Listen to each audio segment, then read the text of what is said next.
আর মানে আমি দর্শকদের বলবো অবশ্যই বাংলা সিনেমা এখন দারুণ দারুণ সব স্টোরি আসছে, আপনারা অবশ্যই হলে এসে দেখুন, খুব ভালো লাগবে। সৌমদার সাথে তুমি টিভিতে অনেকগুলো কাজ করেছো, অনেক বছর হয়ে গেল, খুব ছোট থেকে আমরা একসাথে কাজ করেছি, আর ও সব থেকে পুরনো বন্ধু আমার। তো মানে এতই ওর অ্যাক্টিং এতটাই ভালো, আমার ওয়ান অফ মাই ফেভারিট। আর শায়নিও দারুণ অ্যাক্টিং করছে, সবাই সবাই খুব ভালো, পুরো এন্টায়ার টিম দারুণ লাগছে, একটা অন্য ধরনের ছবি দেখতে পাচ্ছি। এবং সায়ন্তনের ডিরেকশন, সায়ন্তন অবশ্যই, ওর সাথে আমিও একটা ছবি করেছি। সায়ন্তন হচ্ছে সাসপেন্স থ্রিলারে হচ্ছে হি ইজ দ্য বেস্ট। আমিও একটা এরকম থ্রিলার ছবি করেছি সায়ন্তনের সাথে, সেটা খুব শিগগিরই এই বছরই হয়তো রিলিজ করবে। তো আর ভীষণই ওর মধ্যে একটা প্রমিসিং ব্যাপার আছে, আর ভীষণই একটা কি বলবো, একটা দৃঢ় দৃষ্টি আছে।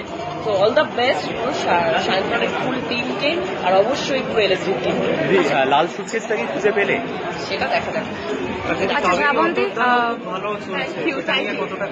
খুবই খুশি একটা ছবি করার পরে, আর যেহেতু এটা আমাদের কোভিডের ঠিক আগেই শুটিংটা হয়েছিল, মাঝখানে খুবই টাফ টাইম দিয়ে আমরা সবাই গেছি। তো এতদিন পর ছবিটা রিলিজ হয়েছে, দর্শকদের এতটা মন কেড়ে নিয়েছে, এর থেকে খুশি হওয়ার আর কিছুই নেই।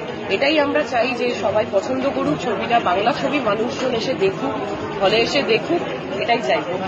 গয়নার বাক্স পূর্ণহাসের পর